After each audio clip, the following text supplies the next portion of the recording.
The 1950s sealed report.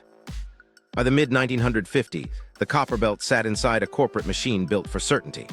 Belgian Congo on one side, northern Rhodesia on the other. Company towns with whitewashed clinics, assay labs tiled like operating rooms, and core yards stacked in ranks that looked like orchards of wood and rock. Union mini-air chemists wore crisp coats and handled samples with a precision that would pass any modern audit. They had one brief: turn rock into numbers that could be insured, financed, and taxed. Geochemical prospecting was the decade's obsession. New field kits read trace metals in soils. Airborne surveys sniffed for radioactivity. Team logged copper stains along stream banks, then followed them back to outcrops with notebooks full of dip angles and grain sizes. Cobalt rode shotgun, but uranium got the loudest attention. Washington and Brussels made sure of that. Every tray of core that showed a Geiger counter twitch earned an extra tag, an extra memo, and sometimes an extra guard. A core campaign in 1956, dry season, dust like talc, cut a tight grid across a structural nose west of Kolwezi. Holes were drilled shallow and deep, stepping downslope where a dolomite bed curled and thickened. The logging geologist made a habit of saving twin samples from the odd intervals, transitions where black shales met gray dolostone, where bornite pinpricked a pale matrix, where a sooty film lined a hairline fracture. He didn't name it soot. He called it carbonaceous residue, because memos respect euphemism. Most batches went to the company lab in Elizabethville. A select subset went further. Crates were paper-wrapped, wax-sealed, then manifested for travel by train to Leopoldville, steamer to Antwerp, and finally to a quiet building in Brussels where isotope ratios were becoming the scientist's lie detector. This is where the first hints surfaced that some seams carried a biogenic sulfur fingerprint and an inherited lead clock, an awkward pairing investors still don't want to discuss. The instruction sheet was blunt. Determine lead model ages relative to sedimentation windows. Determine sulfur source categories. The subtext was blunter. Reassure the board that the ore body behaved. The first lab memo arrived months later, carbon copied onto thin onion paper. It flagged a handful of samples where sulfur delta 34's values fell strongly negative, consistent with bacterial reduction of sulfate, paired with lead isotope ratios whose radiogenic component looked too evolved for the stratigraphic context. The phrasing was tucked into the third paragraph. Nothing florid, just anomalous pairings observed outside the expected basin metamorphic regime. Someone underlined pairings in pencil and wrote check prep contam in the margin. They checked, a second run, different technician, fresh standards. The numbers held. On the Brussels bench, the mass spectrometer hummed and ticked, a cathedral to patience. The analyst wrote a clarification. Procedural blanks within tolerance. Replicates agree. Correlations persist in specific depth horizons. The lead came back with ratios that, when plotted against standard growth curves, implied an older lead source contribution, as if an inherited component had bled into the ore. The sulfur insisted on a near-surface, life-touched fractionation story. The and again, but in mid-century French. Then the uranium memos started stacking. An unrelated core set pinged high.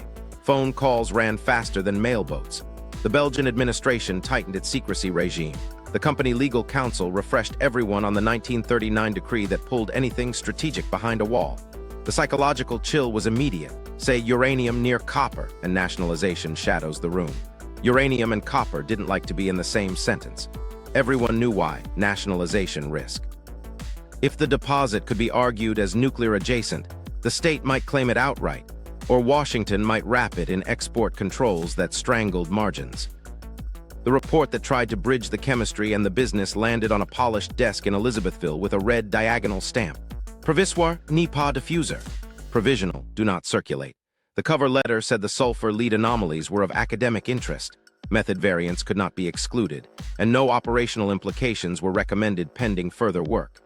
Inside, a paragraph suggested localized secondary processes might explain the pairing.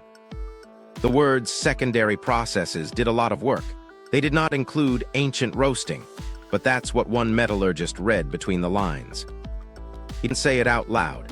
He marked his copy with a question mark next to a sample ID and slid it into a file. In Brussels, the Isotope lab logged a note about field replication advisable and moved on to a defense contract. In Elizabethville, the chief geologist told his team to stick to grade shells and continuity. The board wanted mine plans, not mysteries. In the core yard, the logger kept saving twins from the odd intervals. 2 boxes went missing in 1958 when a storehouse moved. Nobody filed a theft report. Too many trucks, too few clerks. Secrecy laws did what they were built to do. Blur edges, slow questions, keep production smooth. But paper has a way of slipping. A graduate student in the 1980s, riffling a university archive in Europe for a thesis on mid-century isotope geochemistry, found a catalog entry without a call number. It mentioned lead ratios from Central African copper ores and cited an internal memo with phrasing that matched the 1956 note almost word for word. She copied the card, sent a letter to the lab that no longer existed, and tucked the photocopy behind her dissertation plan. Life moved on. The archive box didn't. Why shelve it? Part fear, part cost, part the gravity of routine. If a report opened a door to questions about uranium adjacency, lawyers would swarm. If it hinted that some sulfur came from shallow, life-mediated systems, and worse, that heat had licked rock at the surface long after deposition, then secondary processes might include people. People meant heritage. Heritage meant claims that didn't fit concession maps. The business case for doubt wrote itself. Behind closed doors, 2 senior staff in 1957 agreed to a compromise. Label the anomaly inconclusive. Recommend more sampling if resources permit. Shift capital to pits with cleaner signatures. Meanwhile, keep an eye out for any cultural materials near trench lines and quietly remove them to company storage. The instruction had a practical face: avoid work stoppages. It also removed context that might have made the chemistry louder. The lab memos, clipped and smudged, ended up in a steel cabinet with a simple index. When the flag changed over Leopoldville and Elizabethville cracked, cabinets were wheeled down corridors, then into cellars, then into trucks. Some reached Europe, some didn't. Decades later, a retired chemist at a conference heard a younger colleague repeat with modern instruments the same unsettling and. He smiled without humor and said, "We saw that pairing once." That's the hook nobody wants. The evidence never died, it just waited for better instruments and worse stakes. If the chemistry was right, if those specific horizons carried a biogenic sulfur signature sewn into a matrix salted with inherited lead, and if that soot-black film on a fracture was more than chance, then extraction here didn't begin with dynamite. It began with hands, wood, air, and heat, which means movement, which means trade, which means the maps we use to tell Southern Africa's peopling are missing a lane. The sealed report didn't bury a scandal. It buried an origin story that nobody had a category for, and it directly collides with the way today's AI economy leans on this people, roots older than our maps. Walk the ridge with someone who remembers. An elder in a village east of Lakasi turns a small, glossy pebble in his palm, blue-black and heavy. He calls it the stone that burns blue. His grandfather traded it for salt and cloth, he says, and for a knife that held an edge longer than iron from the coast. He doesn't mention cobalt. He names the smell when it roasts, a sharp sweetness that clings to hair. He says caravans lined that ridge before the rail, long before the white trucks. The ground around him keeps quiet until you scratch it. Where thorn trees thin, scatters of slag glint under dust, glassy vesicular lumps iron dark with tiny green freckles. A meter away, a low mound cradles charcoal flecks and clay nodules shaped like collars, tires the throats where air met fire. Wind lifts ash from inside the mound, blackening fingertips. No plaques, no fences, just a workshop long folded back into the bush.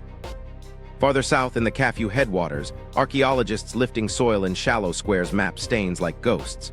Circles where hearths burned, streaks where runoff dragged ash downhill, clusters of broken ceramic that match the orifice of bellows pipes. A bead the color of ocean, light turns up in a sieve, translucent soda-lime glass.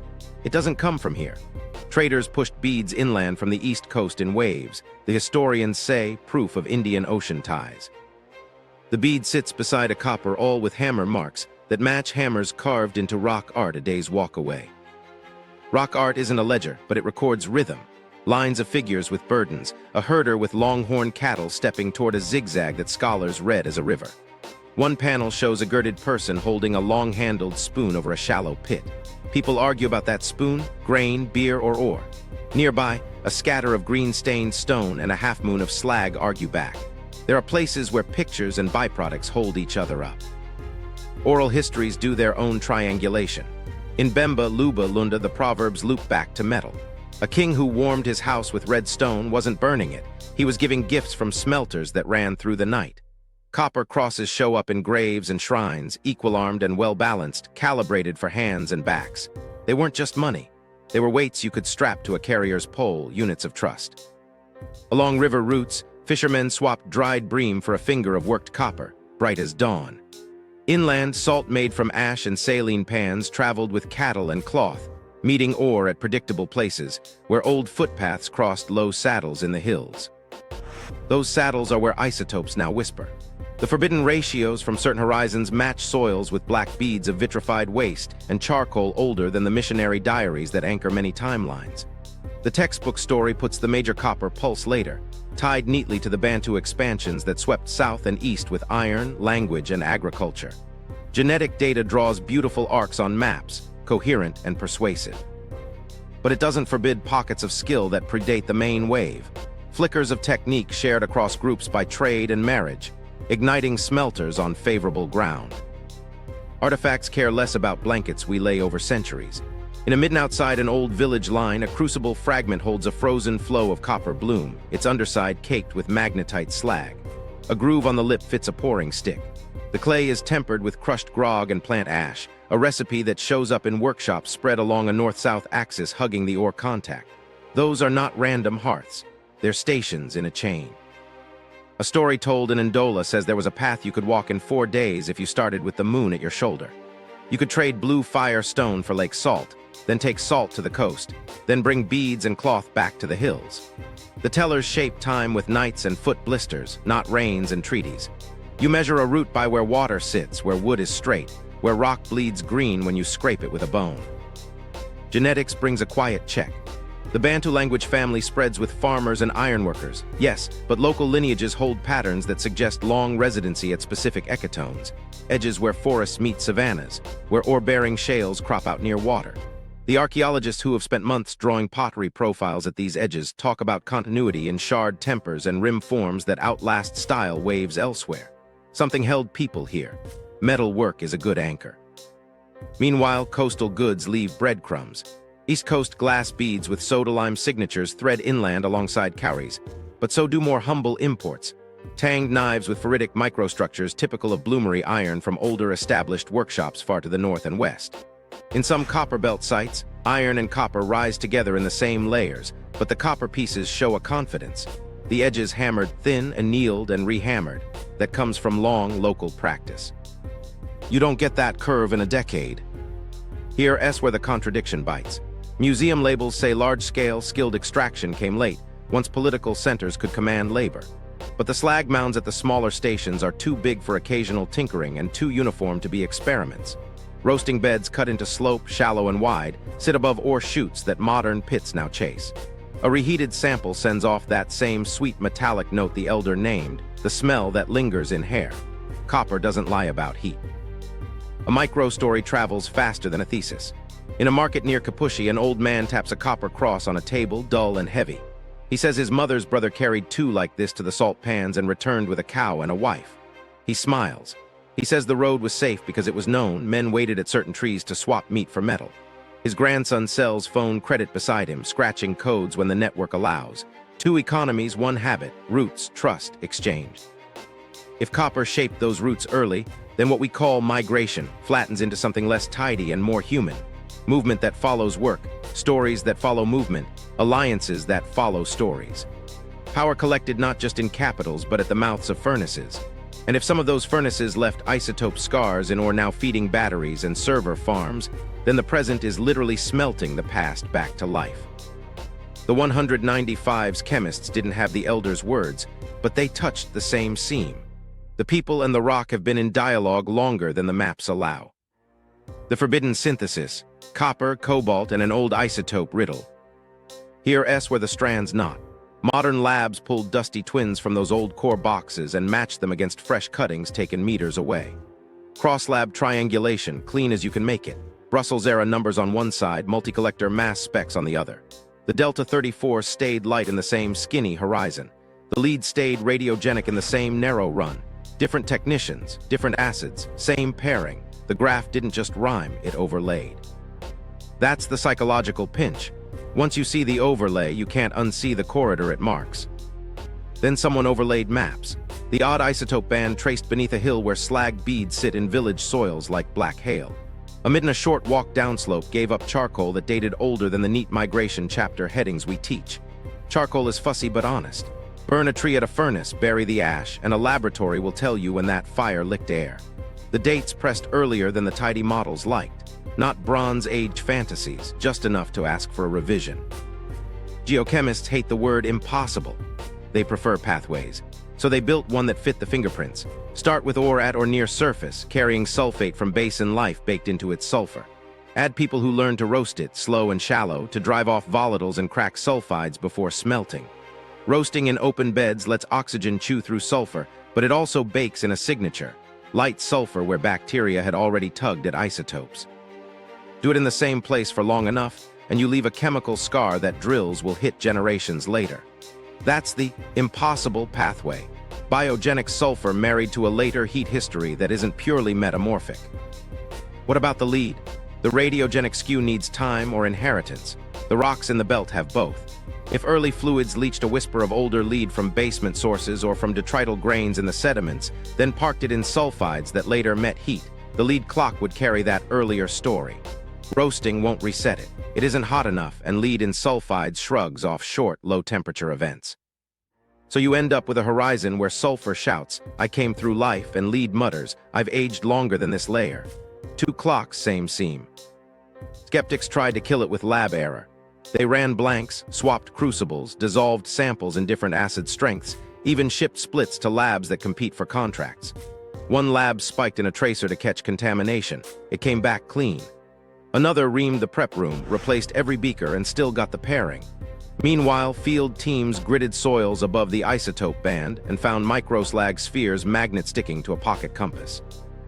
Also in that soil, a drift of green-stained grit that modern rain kept dragging off the same shoulder. The human echo isn't romance, it's logistics. If roasting happened high on slope to catch wind and spare wood, you'd pick the same benches where modern benches now cut trucks' tire marks. You'd need water nearby, draft in a lane the wind loves, and stone you could pile into a bed. The isotope band hugs those benches, and the slag beads march with it. Organized labor leaves tidy messes. Parallel roasting rows, waste dumped consistently downslope, tire collars snapped in the same place when they crack. That consistency shows up in the dirt. Then the cobalt wrinkle, the same anomalous strip that sings with old sulfur and older lead trends into zones that today give up high cobalt without much copper in tow. Carolite clusters like a shadow where copper thins. Battery chemistries argue in press releases, but minds don't read headlines. They feed what's in the ground. The overlap between the forbidden, horizon, and modern cobalt pay streaks isn't perfect, but it's enough to matter. If earlier roasting preferentially altered near-surface copper, or if ancient pickers carried off certain clasts and left others, the residual pattern could bias what enrichment later did. Today's cobalt map remembers yesterday's hands in ways nobody priced. That's where finance starts sweating. If parts of your ore body carry a human time overprint that correlates with cobalt-rich pockets, reserve models built on purely basin plus metamorphism curves undercount both risk and upside. That mispricing flows into offtakes, into hedges, into the capex you thought was covered by acid supply and a stable transformer. And if replication nails down the roasting scar as real, there's a governance twist. Some of the chemical value sits on a layer made by people whose descendants still live on that ridge. Heritage stops being a museum word and starts being a royalty line. Push this synthesis one turn further and it explains behavior. When buyers jostle for long-term cobalt units, they're not just betting on EVs. They're circling a horizon that carries double certainty. Geologic concentration and a traceable, tight footprint you can lock with a few pits and a lot of security. Pair that with isotope baselines and suddenly traceability programs stop being PR and start being maps with teeth. You can prove where a pound came from and who should have a say when it moves. And that's why, after the memos resurfaced and the labs sang in harmony, the scramble stripped off its gloves. The modern scramble, contracts, coups, and choke points. While the isotope graphs lined up in back rooms, the front line moved to maps with colored blocks and acronyms. Concessions overlapped like fingerprints. State licenses, subleases, farm-ins, shadow stakes tucked into subsidiaries in Mauritius and Hong Kong. A copper-cobalt pit near Tank flew 3 flags on paper. The operators, estate companies carried interest, and a silent investor who held a royalty streaming deal that skimmed a sliver off every cathode. In Zambia, a mothballed smelter changed hands twice in a year. each sale framed as stability for lenders who flinched when they heard the word Kolwezi. Meanwhile, the corridor math tightened. The Lobito corridor's 1,289 kilometers to the Atlantic suddenly looked like a lifeline, not a brochure. Ownership wasn't settled by signatures alone. In Kinshasa, a ministry shuffled chairs, rewriting a royalty formula on a Friday evening that tied Cobalt payments to a London price plus a strategic premium. In Lusaka, a reformist finance team courted cathode plants with tax holidays and grid guarantees, pushing a narrative: refine at home, ship value, not rock. At the pit, none of that moved waste faster. What did were offtake locks? 5- and 7-year deals where a refiner advanced sulfuric acid, diesel, and cash now for tonnage later. One trader wired a prepayment so big it bought a transformer substation. The contract clause said if power failed, title to ore at the pad transferred at midnight. Logistics veins held all this together until they didn't. Rail east to Dar looked dependable until a port strike stacked containers 3 ships deep. The Lobito corridor west, 289 kilometers to the Atlantic, promised a shorter shot, but crews were still swapping rotten sleepers for steel when the first Cobalt convoys rolled, guarded by men with mismatched uniforms and better radios than boots. Road convoys took the beating. Kolwezi to Kasambelsa to Ndola, then down to Durban or Beira, every toll gate a negotiation, every police checkpoint a test of how many photocopies of a waybill you'd printed. Risk found the soft spots. Along a forested stretch north of Likasi, artisanal pits spidered off a legal boundary, feeding sacks into a night market where intermediaries paid in cash and SIM cards. An insurgent cell farther north flared, not to take ground but to tax motion, $1 a sack, $5 a truck. A convoy boss paid 3 tolls in an hour to pass 3 versions of authority. A local chief's cousins, a police unit with badges but no payroll, and men who didn't bother with pretense. He kept receipts. He filed them with a logistics company in Lubumbashi that logged security fees under miscellaneous. Finance turned predatory and protective at once.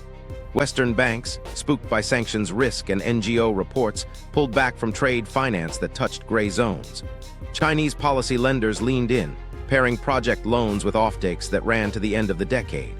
A Western miner took an ESG loan with interest ratcheting down if audits hit targets for traceability, water recycling, and community spend. Miss a metric and the coupon bumped up. It was moral math with a spreadsheet spine. The CFO grumbled and signed. The treasurer hedged copper on one book and bought cobalt exposure on another, betting chemistries wouldn't flip as fast as headlines. Policy levers made and unmade plans in a week. A draft export ban on concentrates hung over meetings like humidity. Refine at Minehead sounded clean until the acid plant tripped and heaps starved, and every spare ton of sulfur had to be bid for like a lifeboat. A province announced a beneficiation levy that applied retroactively. Permit clerks found their desks covered in forms and visitors. In the same week, a tax holiday for a new Essexio line cleared Parliament in Lusaka, and CapEx raced across a border. Cranes in one valley, mothballed tanks in another. Meanwhile, refineries thousands of kilometers away tightened screws. A Korean cathode plant demanded isotope baselines for inbound Cobalt units, numbers on paper tied to GPS coordinates and lab IDs. A Chinese refiner wanted guaranteed run-of-mine feed, regardless of political interference, and wrote a penalty clause that bit if trucks didn't arrive. A European buyer added a community consent annex, vague on thresholds, firm on optics.